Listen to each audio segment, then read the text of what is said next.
The movie starts with several news channels reporting about a deadly virus named the Saharan flu. The flu, which has a 100% fatality rate, has decimated the Earth, and it is believed that almost 3 billion people have passed away. Now, with the human population dwindling at a rapid rate, the United States government has devised a plan to save the race. They have decided to build 500,000 bunkers, and a lottery will be conducted to select the people who will be staying in them. Each bunker will have only one inhabitant, and they will have to live there until the flu subsides. Once everything is back to normal, the people will be gathered again for a repopulation program. We are then shown the interior of the fallout bunker, which has enough supplies stored in it to last an astonishing 70 years. The bathroom has access to a 24-hour water supply, which is recycled and used again. For electricity, the inhabitants of the bunker are made to do regular exercise. When it comes to food, they are simply fed with a protein shake called Suppleval, which emerges from a tap. The bunker also has accurate weather representations. When it's morning, a sunny environment will be shown, and when it's night, the room becomes completely dark. This helps the inhabitants control their sleep patterns. Cut to several years later, we are shown a group of 7 people chatting through a video conference. Although all of them are living in their separate bunkers, they do everything with the consent of one another. The 7 people are named after their respective cities, and Boston, a strict but soft-hearted guy, is their leader. In one of these conferences, an aggressive man from the group named Orlando berates all of his friends. He also mentions that the outside world will never revert back to normal, hence they're trapped here their entire life. Boston and the others try to calm him down, but Orlando does not listen. Instead, he reveals his gruesome past, where he killed 15 people and got a life sentence. One of the group members, Atlanta, who is an extremely religious woman, gets angry and confronts Orlando about the murders. The deranged killer simply replies that it gave him pleasure. Hearing this, the group gets disgusted, as they wish to get rid of Orlando once and for all. Luckily, there is an IT expert in the group who goes by the name Denver. He mentions that he has learned how to hack basic things and can possibly turn off Orlando's transmission. However, there is a catch. If he turns off the transmission once, it will be impossible to get it back again. This means that if Orlando's video calling ability is turned off, he may have to live the rest of his life alone, without anyone to talk to.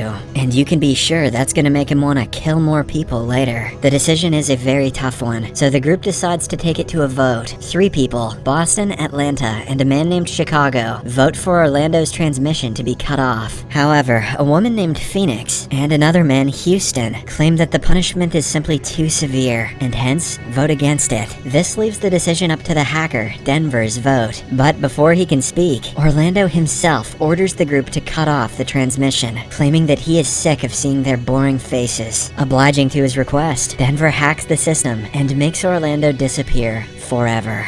That night, a sleepless Phoenix wakes up and talks to Denver. They discuss the earlier incident, and Phoenix mentions that what they did was wrong. However, Denver consoles her by saying that it was the best thing to do. Here, it is revealed that the two are in a relationship. Following this, the movie fast-forwards to 8 months in the future. Despite losing one member, the group has adjusted well to the situation. However, due to an anomaly in the system, Houston's weather lights start changing abruptly. Because of this, he hasn't been able to sleep for some days. After a while, the group starts their usual meeting, and everyone reports their findings. It turns out that all the members are assigned with a particular task, like Atlanta has to keep track of her group's health, while Denver is responsible for notifying everyone about the outside world's status. This is possible due to the additional computers in the bunker, which shows various statistics, like the amount of people remaining in the world, the heartbeats of all the group members, and so on. While everyone is busy with their tasks, Chicago, who is the least productive member of the group, gets bored. He tells everyone that everything is futile, as they are never going to see the outside world again. Boston tries to scold him, but Chicago presses a button on the computer, forcing the bunker's manual to pop up on everyone's screen. Since the video cannot be skipped, everyone is forced to watch it. This would be a great time for some Rick Astley. In the video, the bunker's creator, Nadine, starts explaining the various amenities inside the bunker, and reveals that it is 30 feet below the surface. After this, she mentions that all 500,000 people people are divided into groups, and one such group consists of 7 people. Their only job is to help each other survive until the virus is eradicated from the Earth. The video ends as Nadine narrates that there is still hope left on this Earth for humanity. Some days later, as the group is discussing in one of their regular conferences, their data computers suddenly shut down, though Boston thinks it's just a temporary defect. The others fear that their bunker is starting to disintegrate. The strange thing is that the computers are down in all 6 of their bunkers, despite them being thousands of miles away from each other. Later, Phoenix privately calls her boyfriend, Denver, and tells him that the system might have been compromised because of a loophole. The loophole started when they hacked into the system and shut down Orlando's video transmission. Phoenix then pleads with Denver to hack into the system again and bring back Orlando, as it might be the only way to restore their data computers back. However, Denver mentions that bringing back the transmission is not possible, so it's not worth trying. Hearing this, Phoenix becomes angry and starts narrating her life story. She reveals that her father died at a young age, and she was brought up by her mother. But while growing up, she started doing drugs, and even ran away from home several times. One day, when Phoenix didn't find her stash in her room, she suspected that her mother took it. Hence, in a fit of rage, she grabbed a pair of scissors and stabbed her mother to death. She was then incarcerated in a maximum security prison until the virus broke out and she won the lottery to the bunker. After hearing the story, Denver becomes emotional and promises to get Orlando transmission back. One night, he finally succeeds and calls Phoenix to share the good news. Surprisingly, when they watch Orlando's feed, he is nowhere to be found. In the next scene, the couple shows the feed to the rest of the group, and as expected, Boston is not happy that they took the decision without informing anyone. He is especially angry at Denver for hacking the system once again. However, the couple simply reply that they don't care about voting anymore. At night, Phoenix once again calls Denver and asks him if he can retrieve some of Orlando's personal videos that he had recorded. She mentions that the videos might reveal a clue as to where he went. Denver obliges and immediately gets to work. He puts those supreme hacking skills to the test and eventually manages to download several of Orlando's personal videos. Then, the couple starts watching the videos one by one. Most of them are just Orlando working out without his shirt on. Phew, goddamn. But in the last clip, the video is suddenly cut, and only Orlando's screams can be heard. When the video comes back on, he has already vanished. It appears as if someone or something took him away, and not even all that working out could save him. The next morning, the entire group discusses the strange video, and everyone's opinions are divided.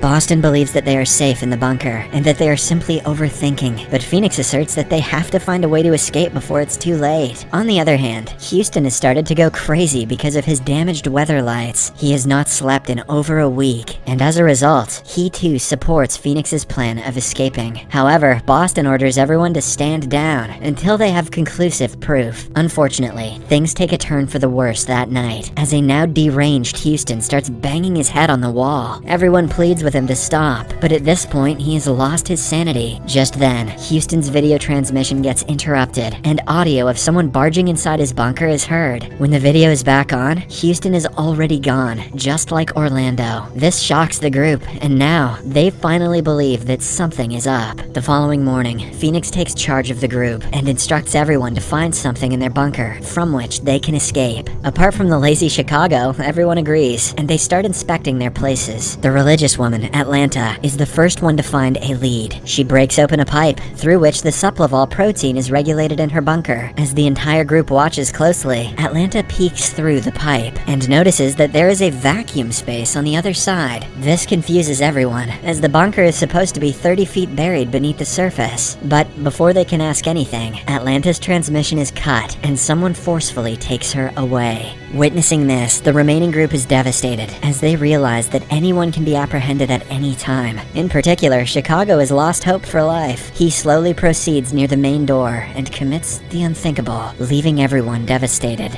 Now, only 3 people are remaining in the group. Although Boston and Phoenix have accepted their fates, Denver is not ready to give up so easily. He starts hacking into the system with all his expertise, and finally achieves a breakthrough. He summons his distraught friends via a conference call, and reveals that he has managed to hack into other survivors' bunkers. Phoenix and Boston don't believe him, but when Denver shows them the live transmission of some other survivors, they are taken aback. Denver then reveals a strange thing. Although he hacked into the entire system, he was only able to find 1,000 bunkers, instead of the mentioned 500,000. Hearing this, Phoenix realizes that something is wrong. She then proposes to Denver and Boston that they attempt to escape one last time. Boston asserts that there is virtually no way of escaping the bunker, but Phoenix responds that there might be one. She mentions that if they cut the wires inside the bunker, the door might open. The boys think the plan is risky, but Phoenix is now willing to put her life on the line. Hence, seeing her determination, the boys agree to the plan. But before they can begin, Denver promises to Phoenix that he will travel across the country on foot, if that is the only way to get to her. Following this, all three of them begin cutting the wires. As soon as they succeed, an alarm starts ringing, and the door finally opens. The first one to venture out is Phoenix. Surprisingly, the door leads to a normal-looking apartment with a large hallway in it. Phoenix had always imagined that she was inside a bunker, but the truth was far from it. And before she can decipher anything, Denver comes out of the next door, implying that they were living in the same building for the past 6 years. As the two embrace one another in joy and confusion,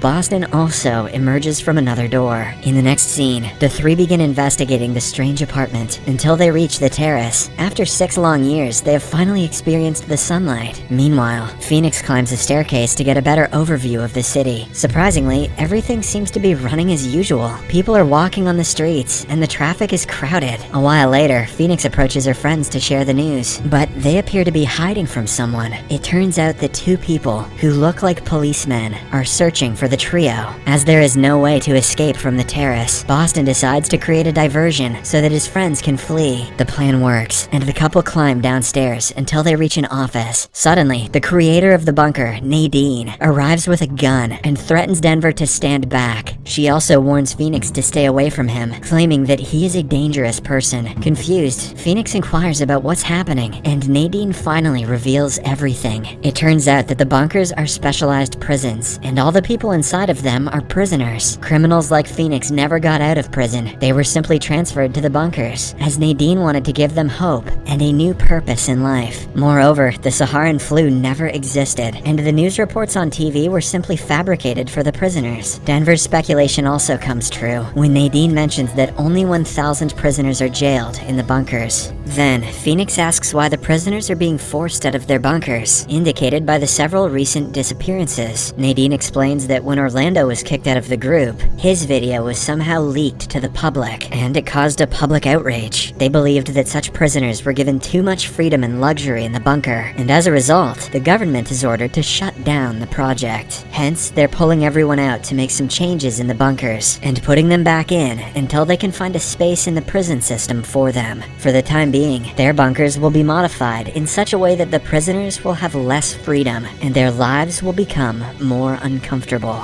Expectedly, the revelation shocks the couple, but Phoenix is still curious about one thing. She asks Nadine why Denver was incarcerated, and the latter reveals that he stalked 15 women online and murdered them brutally. Hearing this, Phoenix is devastated as she realizes that Denver was just pretending to love her all this time. But Denver didn't think he was ever getting out, so that twist is dumb. Soon, the police officers from before arrive in the room and knock the two out. In the last scene, Phoenix and Denver are taken to the same hallway, where they come across the entire group except for Chicago. Orlando is also there, but when he tries to escape, he is shot and killed. The movie ends as the remaining 5 survivors are sent back to their respective bunkers.